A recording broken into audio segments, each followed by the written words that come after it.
Welcome. I am beyond excited for today's discussion. As we begin to create seasonal episodic content for community service, one of the episodes that we have planned as part of each season is to take a look at how the services in the community work together to help prevent, respond to, and recover from the issue that is the focus of the season. And when we think about services, that's everything from police and fire to schools and social services to the nonprofits in the community and beyond. Sometimes with these groups, we find that they are all working in their own silos, which can lead to duplication of efforts and duplicative spending. Sometimes they only show up when money from the state is allocated for that affected population. Almost 100% of the time, there is so much more to their unique story and the interaction with the affected population and some kind of blockers that get in the way of them being able to reach the efficiency that they really want to achieve than the story that we see in traditional media. And what we want to support is a model that allows these services to be coordinated together for efficacy. We are lucky enough today to have with us members from the OC Chef Relief Fund who jumped to action in the face of the wildfires to not only take care of the first responders, but also those impacted by the fires. Their model, so to speak, is very similar to community services model, and they successfully mobilized a team of other chefs and volunteer resources that resulted in the delivery of over 8,500 meals in a 3-month period. Today, they are here to share their story and also talk about some of the blockers they encountered and how a platform like community service can help support efforts like these in times of disasters. Before I turn it over to them to hear their remarkable story, I'd like to take a moment to introduce our guests. First, Kristin Martin is founder of KM Productions and has run a successful event production company for over 3 decades, raising millions of dollars for nonprofits, including Top Chef OC, which just wrapped, Coastal Food and Wine Festival, which benefits the Priority Center focused on ending the cycle of generational trauma, Christmas at the Ritz Gala, which benefits Chapman University. And that's just a small snippet which I pulled from your bio. There's many other annual events providing great benefit to nonprofits in our Southern California communities. Then we also have Chef Wing Lam, who's not only one of the co-founders of the extremely popular Wahoo's Fish Tacos, but also co-founded California Love Drop with Wendy Ellis of Ellis Island Entertainment and the Heidi and Frank Morning Show on KLOS FM in April of 2020 during the pandemic. They, as I understand it, have successfully coordinated a large number of corporate sponsors in order to make deliveries of food, drink, and supplies to thank frontline workers, starting with hospitals, police, and fire departments, and have since grown to include other charities, to date delivering more than 70,000 meals at more than 800 locations. And finally, Chef Robert DuVall of DuVall's Dishes, beyond being a member of the Huntington Beach Kiwanis and Fountain Valley Chamber as the head chef for the OC Chef Fire Relief Fund, he was honored last month as a disaster services hero by the American Red Cross for his significant contributions during the Los Angeles wildfires. He used social media to mobilize a team of 14 local chefs to prepare and deliver thousands of meals to multiple locations across Southern California and first responders. His efforts exemplified his commitment to disaster relief and community support. He was recognized for his quick response, reaching out on social media to rally support, and for his dedication to feeding those impacted by the fires.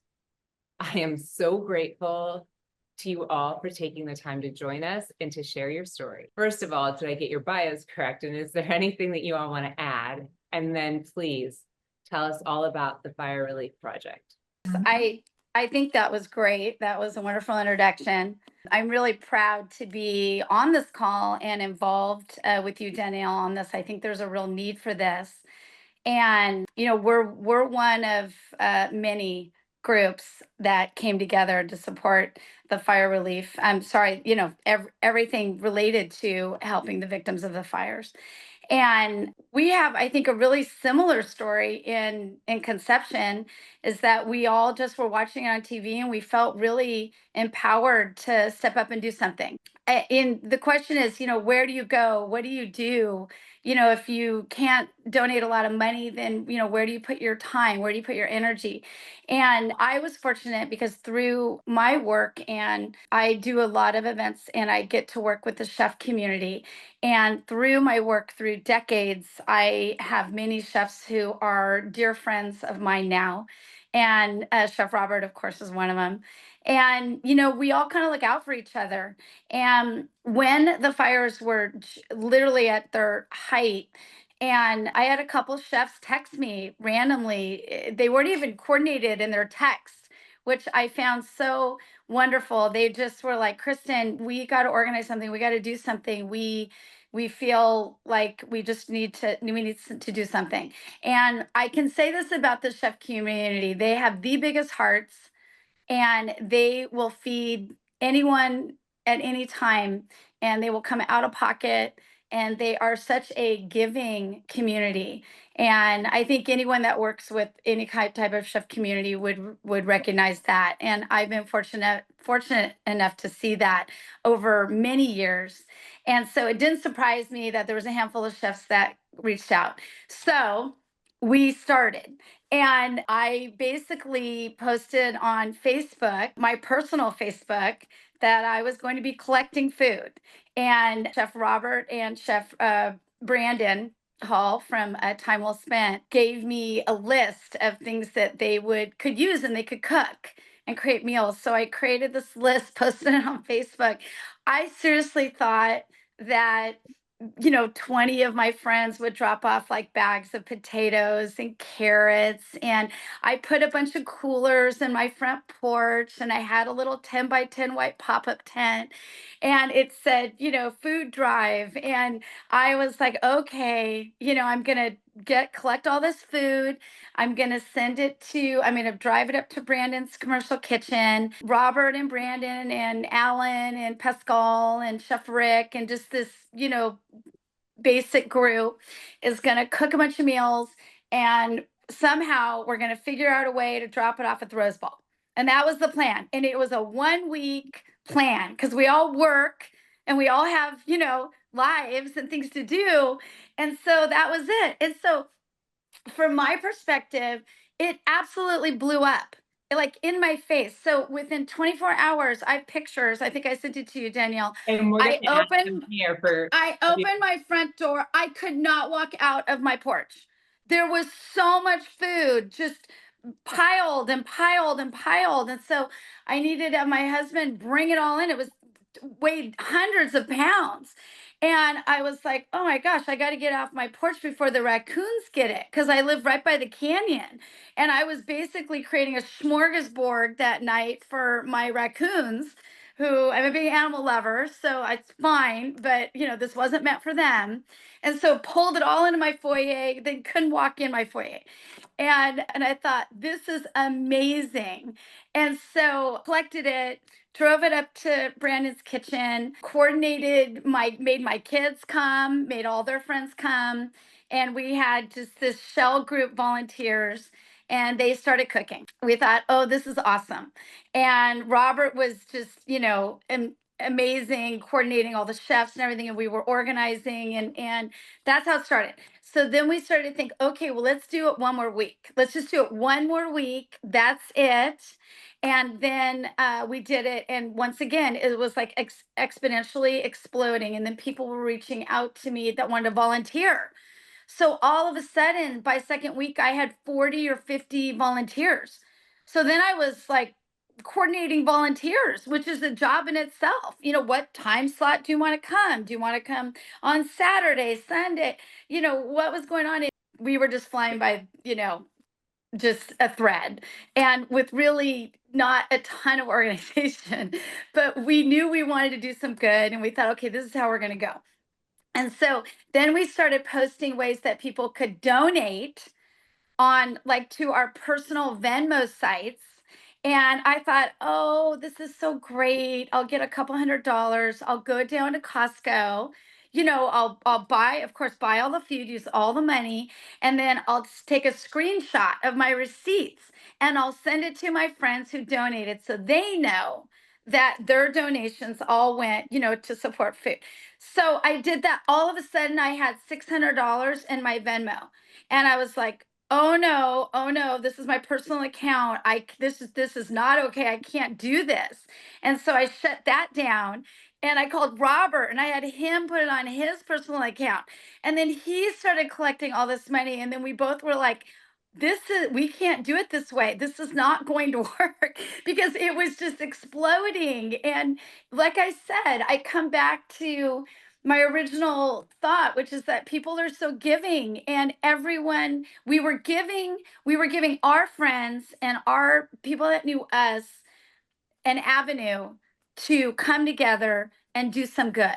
And that was a great thing because I had so many people reach out to me saying, thank you so much for doing this. I wanted to help. I didn't know where to start.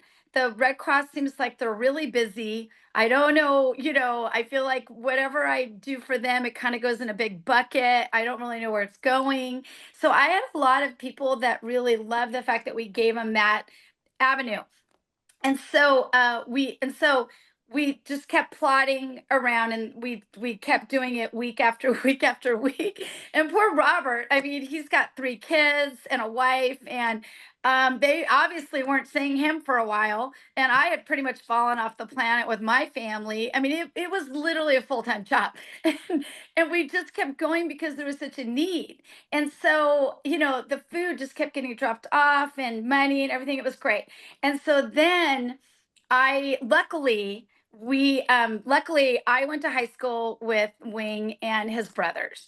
And so I felt very confident that we needed some serious help and we needed some big guns to come in here and help our little operation. And so who do you call? You call Wing. And Wing is so philanthropic, and he started this amazing program, as you mentioned, called California Love Drop.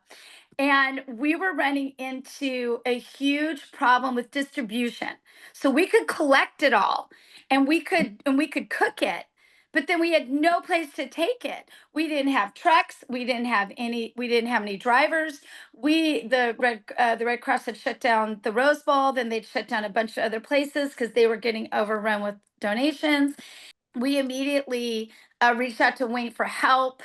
And Wing, in his true form, with all the other stuff that he does, he is so busy. He stepped up and, of course, helped us and just stopped everything he was doing and took it over. But I'm going to back up now because I think it's really important that Robert share his whole experience with coordinating the chefs and really the explosion that ended up happening. And So, before yeah. you jump in, Robert, one thing that I wanted to that stood out as you were talking, Kristin, is that the idea of you said how your friend said, thank you for giving us an opportunity to Yeah. give, because we didn't know how to start. It was really important to us to say to find a way that every person that wants to give has a way to give Yeah. that works for them. Not everybody has money to give. Not everybody has goods to give.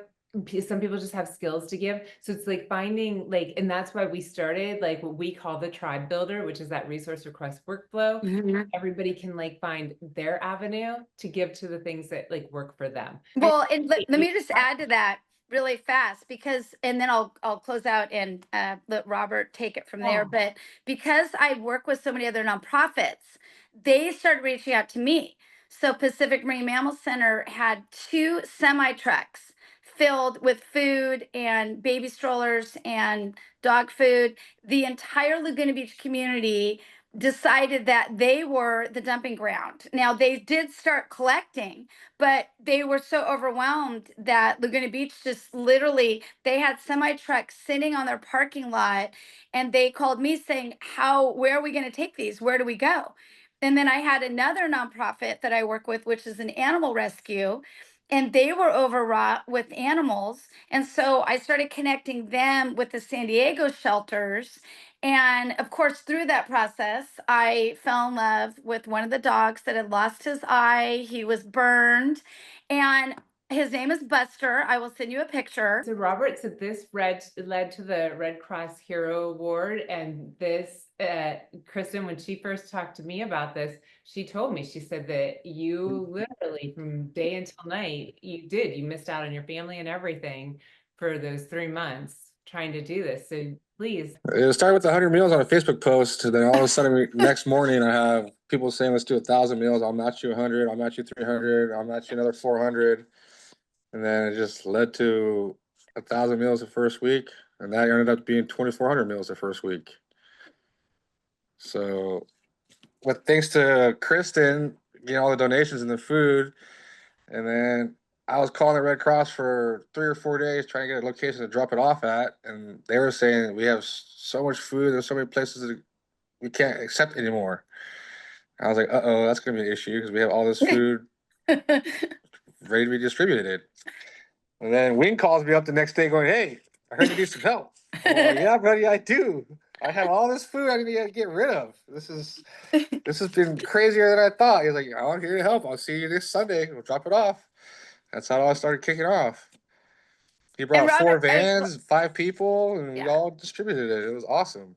And tell her about the amount of chefs that you were coordinating. I mean, we had 25, chefs wanting to come in this little kitchen. Oh, that was the nightmare part. Yeah, We had to do little sections, 5 people out front, tables in the back, tables outside, packaging. That was a logistic nightmare at first. That was a circus. Because you have so many people that don't know how to cook as well. Yeah. Trying to cook. Yeah. And then how did it get? You said, okay, we'll just do 1 week. And then you're like, okay, we're just going to do 1 more week. How did you get from 2 weeks to 3 months? Because we had about 3,000 pounds of food donated. Oh, it was okay. So it had, and we could only drop off 1,000 meals at a time. And we're like, you ran out. I still got 500 more pounds. We still got another 1,000 pounds. We can't. What can we do with this? So we had to go through about 5,000 pounds of food to get through the. And there was still a need. I think there's still a need. there still is a need. Yeah, there's still a need. And I think that's, part of what, like, after we get through you guys sharing your whole story, I still do kind of want to talk about that, right? Like, what were some of those blockers besides the small space that you had and trying to coordinate all those people? Like, how could a platform like ours help, or even continue? How can we take this and keep it going? Because there, like you said, there is a need. Robert, explain to her how you went from time well spent catering kitchen and then to the hood. Okay, so that started out because, like I said, we had 40, 50 volunteers every weekend, and a 1,600 square foot kitchen is not enough for 50 people. So then I reached out to my old kitchen I used to rent from, the Hood Kitchen in Costa Mesa. They're like, "Oh, we have a new facility in Anaheim that's 10,000 square feet." I'm like, "Sweet.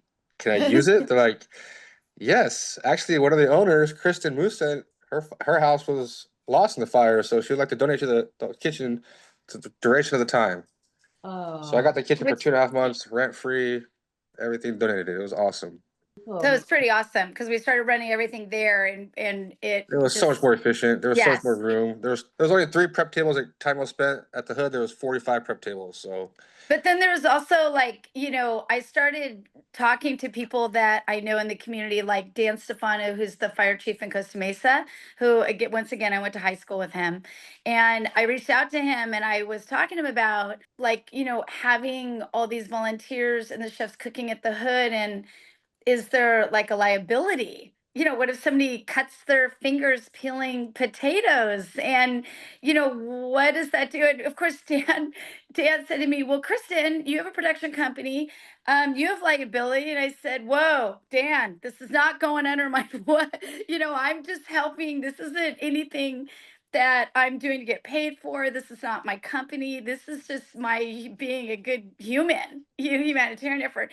And he started thinking, well, you probably need people to sign some kind of like liability. And so then, like I said, there's just so many layers that came forward, in doing this that we had to kind of map out. So Robert had a great assistant, and we pretty much asked her to head all the volunteers, and she started printing out liability forms, and it literally exploded. But yeah. And so anyway, I know that Wing is going to take this over and run, because he coordinated the vans and the drivers and the drop-offs and work with the Red Cross and Wing. If it wasn't for Wing, this would have never happened. No, we would Food not. would have been wasted. Yeah, The we food would have have sat in the stopped. fridge and just got wasted. I would have fed it to my raccoons on my front porch. Yep. And they would have been thrilled. But yeah, it definitely, catapulted because of Wing. So tell us, Wayne, tell us how so they came to you, because apparently you are the master of it all. He is. Just to kind of give you the background, 5 years earlier, we had started the California Love Drop with the same idea. Here comes the pandemic. All the frontline heroes were working double shifts. So we started making the deliveries. So, there's a lot to it because, like I said, it's a logistical, nightmare, we call it, right? So a restaurant, imagine if the chef was making the food and running out to the front and delivering it, like being the waiter at the same time. Well, you know what? It would never work, because then who's going to make the next meal, right? So when Robert called me, I said, this is great. So what else do you guys need? And one of the things was, hey, which is funny, is one of our friends, Andy Paykoff, is the owner of Niagara Water. Niagara Water was everywhere. The problem is Niagara Water, I found out, was being brought in pallets, and it was sitting outside. And during those fires, if you remember, it was about 90 degrees in Orange County, LA, wherever, right? And it's in January, but the weather was extremely hot. So the last thing you wanted was a warm bottle of water. So Yeah. Robert said, hey, Wayne, we need some energy drinks. I'm like, okay. So as I'm driving up to pick up a pallet of energy drink from Monster Energy Drink in Rialto, I begin to wonder, and I'm like, how are we going to get all this? Because the last time I checked, I don't remember any of the chefs having Sprinter vans, right? Right. So I called Robert back and goes, hey, where are you going to store this stuff? He goes, well, I was hoping that we can store it with you. And I'm like, okay, well, so I'm now thinking, okay, so that means I'm probably going to end up making the delivery on top of it. Because if they don't have anywhere to store it, I'm pretty sure they don't have anywhere to, how to deliver it. And in that moment, and I said, so where are we going to go? So Robert goes, hey, we're going to go down to the Rose Bowl. I'm like, well, have you contacted anybody at the Red Cross? He goes, well, not really yet. I'm like, well, that could be a problem. We can't just show up in 2 days. So I called the American Red Cross. And the funny part is, hey, I hear rumors there's a really great group of chefs from Orange County coming here, but they haven't gotten a hold of us. I'm like, oh. So they're like, so what can we do? And he goes, well, let me make a few calls. So they went around and because there was an issue, which I didn't realize, but you probably saw it on the news. Besides the people that were trying to do good, there were a bunch of looters and looky-loos. Yeah. So people don't know the difference between one or the other, right? And there's people even, getting dressed as firemen, police, trying to get in there. And I'm like, what do they want to do? And then I guess they want to create social media content. I have no idea what they were trying to do. Right. And they basically said, Wing, if maybe, for verification purposes, you would drive at least one or two of your company's vehicles, because we know the Wahoo's brand. It'd be great. That way we know to let you guys through the barricades. I'm like, that would be great. So it almost felt like we were turning the clock back 5 years. So I go to Robert and goes, okay, I didn't sign up for this, but you guys did. So let's do this, So I called all of my friends that helped me with the California Love Drop. And they said, hey, we're going back to, month one of, 2020. So what are we going to do? Because we're not going to be able to go to the Rose Bowl because it is just a little too hectic. But they have set up the relief center at the Pasadena Convention Center. And they will meet us there to make sure we get in. So we did. We had our whole group. We set up all the food stations, amazing food that all the chefs prepared. I was able to get a hold of Gatorade in time. I was able to get a hold of Monster Energy drink. So we had drinks and food because the families, the workers, everybody wanted something like a break. And nothing against water, but they just wanted a break, a treat. So Right. thank God other chefs made amazing food. So that's how the ball got started on my side. And then Robert goes, we know we still got a lot of supplies. So what does that mean? He goes, I think we need to go back again. So we started saying, well, let's call the guys on the other side. And luckily for me, a friend of mine, Adrian, was in charge of the command center in the Pacific Palisades side. And the same thing goes, oh, Wayne, no problem. We will get his group up here because, again, they were a lot more strict on that side because, again, there's a lot of looters because there's a lot of multi-million-dollar homes in that neighborhood in Pacific Palisades. So I'm like, Robert, here we go. So we started bouncing back and forth. And in the middle of all that, I think it was about 3 weeks in, maybe 4, the food banks in the downtown area were like, hey, this is great. We hear rumors that this is what you're doing. And I'm like, yes, but everybody took our supplies. So can you guys come down and replenish our supplies? He goes, we will be there. So again, very reluctantly, we were going down to Skid Row in downtown LA. And this became like a once or twice a week thing. It goes, hey, a team will go this way, a team will go this way. And we were taking turns visiting the west side of LA, the east side of LA, and doing what we could to take care of everybody. But in the meantime, it was all coordinating because we had to have a group to make the food. Yeah. And I knew that we have to have, volunteers to help us, deliver.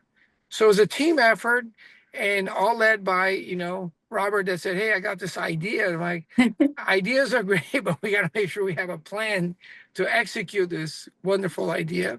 And I think that's what eventually led to the American Red Cross honoring, all his effort because they said it was crazy how quickly we all came together. And it wasn't about like who's going to do what, when. It was like, what do we need to get done and who's going to do it? It was all about solving problems.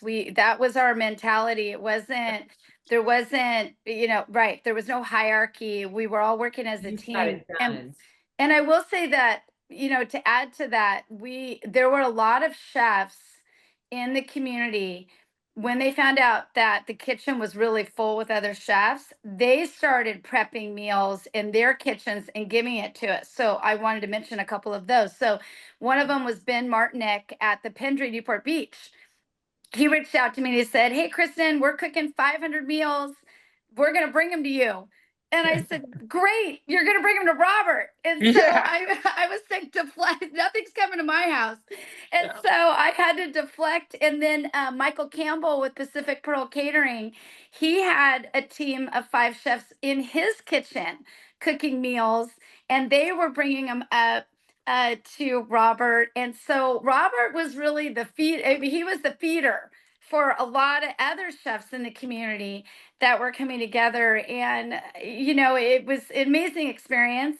And we were very fortunate that it all went really well. I think, considering. The community is very fortunate for what you guys made happen with your just problem solving, let's figure it out attitude. And so that brings me to that question of how can a platform like this, it sounds like we need to be able to just activate that community, throw something on the discussion board and say feed the people, and then have the questions of who can help with the volunteer, Right. coordinating the volunteers and making sure we have the correct permissions and like having the threads where like people can just jump in and be like, well, we've got the vans and we can help with the locations, like, right? Like, but like, It's all those steps, because like you were saying. simplifying it where Yeah. you guys, like, now that you understand the structure of the platform, how can it, like, let me hear from you. How can it help in those situations? And like you were saying, it's like, this situation is not over. These people Right. still in need.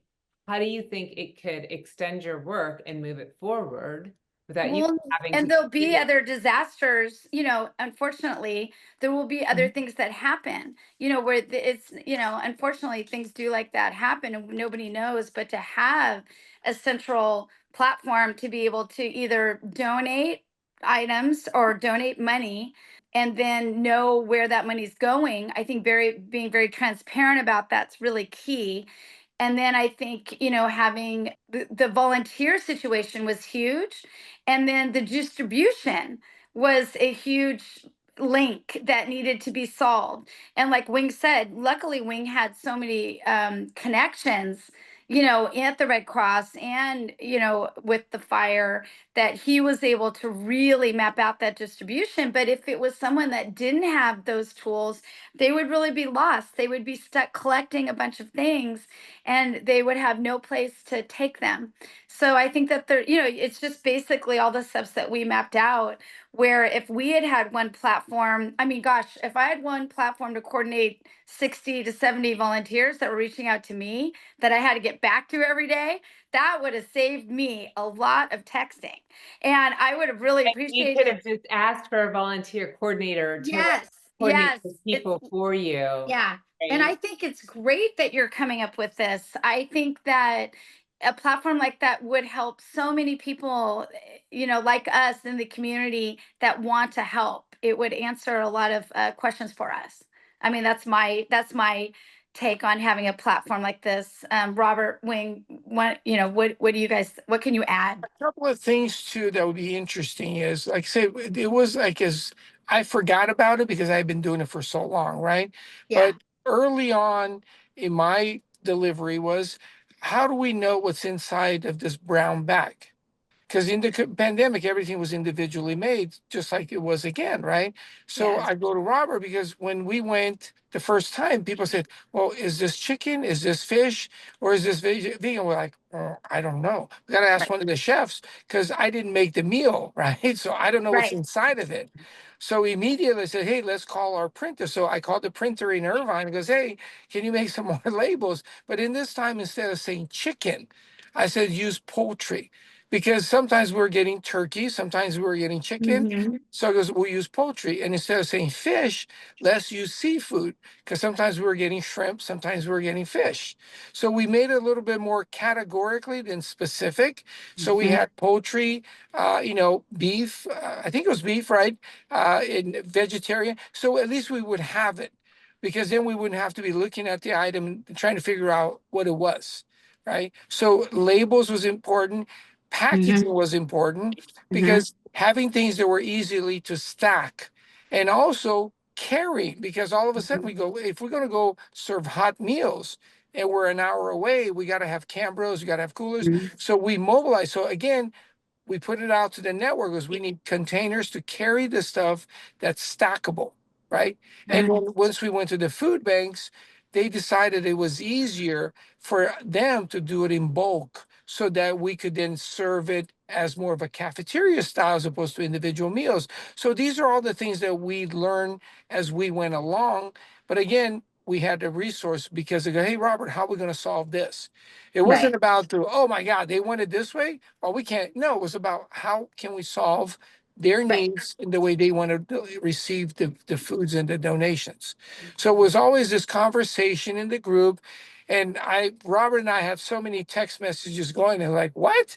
Well, this is how they want it. How we're going to solve Yeah. it, you know? We were And adapting. yeah, Mhm. we were adapting. And do they want it? Is it better to be there in the morning? Was it better to be there at lunch? Was it better to be there at dinner? So we constantly had this little ongoing, and we're like, okay, here we go. We're going to be delivering dinners. It's not lunches. We're going to be delivering breakfast. So it was all about, logistics, communication. So again, having your platform be great because food, you got to somehow be able to cook it, carry it, and deliver it. And Wing, tell her Everybody can about see your, conversation and it not just have to be a text between two people, right? Like Yeah. all people can see it and people can jump in with like, this is what I can provide. Yeah. and Yes. also Wing, explain how your Monster drink sponsor connection was so fabulous with the first responders. Well, yeah, because specifically in the Pacific Palisades, when these guys were getting off their shifts and it's 100 degrees out, that nice cold, I hate to use the word caffeinated drink, was just Yeah. what they needed. Yeah. So again, when nobody else could get it, we delivered, I don't even know, 8 to 10 pallets of this cold product. ones. Yeah. To the first and it was- responders. Yeah. Yes, they loved it Oh, because it was not only a treat, but a nice energy boost because they didn't necessarily have time to have a full meal. So they would grab a snack and an energy drink and they were ready to go back again. It was and great. in those, in all that fireproof hot, Yeah. those guys and gals that were out there, Yeah. And I'll then tell you, it makes me very proud. and one to of the know Wing interesting and Robert. companies was funny is like I said, great that they want to get it cold. And again, we called our friends both at Igloo and Yeti. They both came through with coolers for us so we can ice everything down. I mean, this is the stuff that people are like, well, who are you going to call? We're going to call the people that make it. Yeah. And as soon as we told them what it was for, next day it was here. and I have a feeling that if we can get this out there, those are the people who would respond in a platform, in a setting like this, because Yes. of the humanitarian crises, like those people would just show up and they'd be able to show up more like, in a faster fashion to all the things. Not that they weren't fast for you, but not everybody has a wing across the country, right? Yeah. Right. Oh, this platform would help me just because instead of calling 100 numbers trying to find somebody to take the food, just call one person and they could do it for us. Or the person can just volunteer, right? You just put the Yeah. thing out there and be And like, that would be a good Oh. use for this platform as well. Yeah, I was because you calling could have people a left you and could have right, calling every Red Cross number, every Yeah. facility around here. There's like, we can't help you. We can't help you. Call this Yeah. number. I'm like, what do you mean call this number? I'm talking to you. But you could have a chef sign up on there. You could have a volunteer sign up on there. You could have companies that have items that could donate to help on Yeah. there, like Yeti, and then they could, yeah, it's such a great idea. It really is. And the Red Cross does it. They are great. They have a great platform.